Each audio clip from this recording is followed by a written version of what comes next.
बोलो जरा पुलिस वालों को कि हम तो गंगा स्नान कराए, हमारे पाप कट गए, छोड़ देंगे क्या तुम्हें? छोड़ देंगे? नहीं छोड़ेंगे तो कैसे कटे पाप, बताए कोई? और ये बात आई कहां से कि पाप कटते हैं गंगा में? तुम्हें पता है इसके बारे में कि ये बात आई कहां से है कि गंगा में पाप कटते हैं? किसके कटे पता है? 8 वसु थे। 8 वसु में से एक वसु बहुत शातिर था, नीच प्रवृत्ति का था। उसने क्या किया? एक ऋषि की गाय चुरा ली। चोर था वो, चोर। और एक ऋषि की जो गाय चुराई, वो भी अकेले नहीं, बाकी 7 को भी भ्रमित कर दिया उसने। अरे कुछ नहीं होता, नहीं पता लगेगा ऋषि को, आओ मिलके चोरी करें। ले गए गाय चोरी करके। अब क्या हुआ? अब ऋषि से पंगा लोगे तो यही होगा। उसने दिव्य दृष्टि खोली, आ गया चेहरा सामने 8 का। अब 8 को श्राप दे रहा है कि तुमने ये नीच हरकत की है, अब धरती पर जाओ और महादुख भोगो। अब गए सब गिड़गिड़ाते हुए, आए लाइन पे सारे, महाराज बख्श दो, बख्श दो। बहुत गिड़गिड़ाए। तब उन्होंने क्या बोला? ठीक है, मुझे पता है कि तुम 7 का दोष नहीं है, लेकिन ये जो 8वां है, जिसने तुम्हारे दिमाग में ये कचरा भरा है, इसको महादुख भोगना पड़ेगा। और तुम्हारे दुख कैसे कटेंगे? श्राप कैसे कटेगा? जाना तो पड़ेगा तुम्हें। तुम्हारा पाप कैसे कटेगा? गंगा नदी में डूब के मरने पर, डूब के मरना पड़ेगा पाप काटने हैं तो गंगा नदी जब धरती पे आई, उसकी शादी हुई, और जब 7 बच्चे हो गए तो उसने एक एक बच्चे को गंगा नदी में डुबा दिया। और वचन क्या लिया पति से कि शादी तो मैं कर रही हूं तेरे साथ, लेकिन मेरी कोई भी क्रिया पे तू उंगली नहीं उठाएगा, पूछेगा नहीं सवाल कि ये तुम क्यों कर रही हो। और उसने भी 7 बार में नहीं पूछा।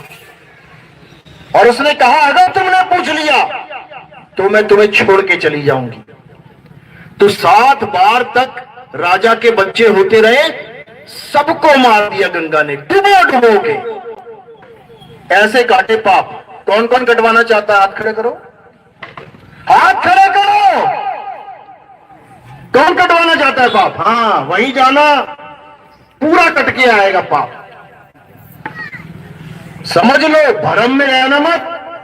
गंगा नदी अगर पाप काट सकती होती, मुक्ति देती, तो सारे मगरमच्छ, मछलियां, मेंढक सारा दिन गंगा में रहते हैं, सारा दिन गंगा में रहते हैं। उनकी तो मुक्ति हो जानी चाहिए थी। इंसानी जन्म की कोई मानता ही नहीं है, वो खत्म हो गया खेल।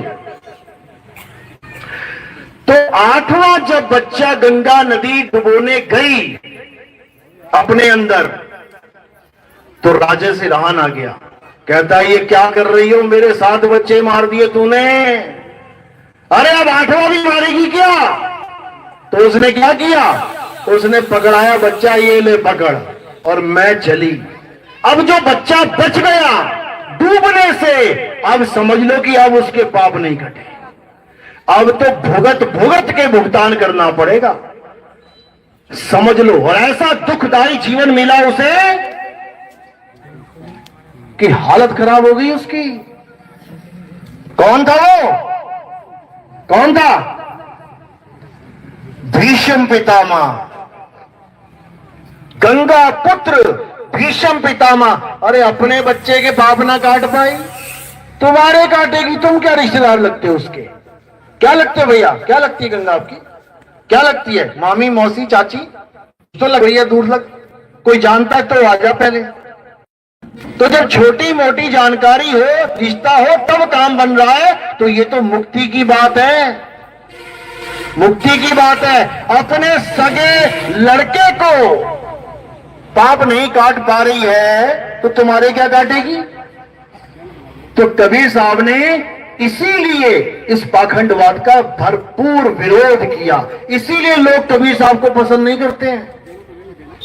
उनके दोहे लिख लेंगे, जहां पर उनका काम बनता है, जहां पैसा चाहिए ना, वहां बड़े बड़े गल्लों पे लिखवा देंगे, चिड़िया चोंच भर ले गई और नदी ना घट गए नीर, और दान दिए धन ना घटे, कह गए संत कबीर। हर मंदिर के गल्ले में मिल जाएगा कहीं ना कहीं लिखा हुआ। लेकिन ये नहीं मिलेगा, पाथर पूजे हरि मिले तो मैं पूजू पहाड़, ये नहीं मिलेगा लिखा हुआ। क्यों? क्योंकि दुकान खत्म होती, धंधा खत्म हो जाएगा। इसीलिए कबीर साहब ने इस मूल ज्ञान को प्रकट किया इस दुनिया में। जो आप सतनाम पढ़ रहे हो, लिख रहे हो, सतनाम लेने वाला, लेके आने वाला कौन है? कबीर साहब है। सतनाम से पहले क्या था? दुनिया भर के मंत्र थे। जब से वेद पुराण बने हैं तब से मंत्र ही चल रहे हैं,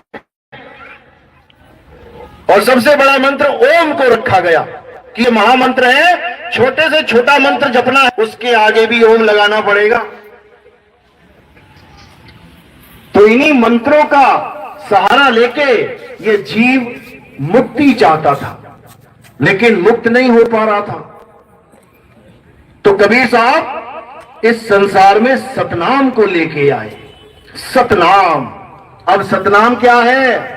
सतनाम कोई मंत्र नहीं है कि तुम्हारे गुरुजी ने दे दिया, सतनाम जपो बेटा, सतनाम परमात्मा का नाम है, सतनाम सतनाम सतनाम, या किसी और के साथ फिट कर दिया, जप लो बेटा ज्योत निरंजन ओंकार रारंकार सोहम सतनाम सतनाम। ये नहीं है वो सतनाम। ये बोलने लिखने पढ़ने वाला नहीं है वो सतनाम। सतनाम क्या है? सत्य नाम कोई नाम नहीं, ये है आपन रूप, और जो जाने इस भेद को पावे आप स्वरूप।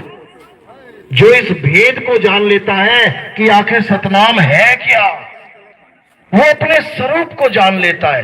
वो समझ जाता है कि मैं ये काया माया नहीं हूं, मैं ये पंच भौतिक शरीर नहीं हूं। ये पंच भौतिक शरीर तो एक दिन इसको मैं छोड़ दूंगा। तो जो इस शरीर को छोड़ेगा वो कौन है? जिस दिन उसके बारे में पता लग गया, समझ जाना कि अब तुम्हारा जीवन सफल हो सकता है। और उसका क्या नाम है?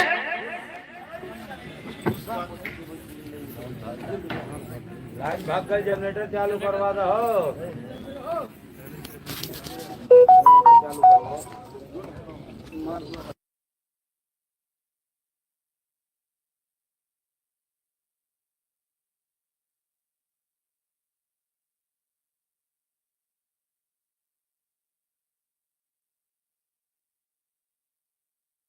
चलो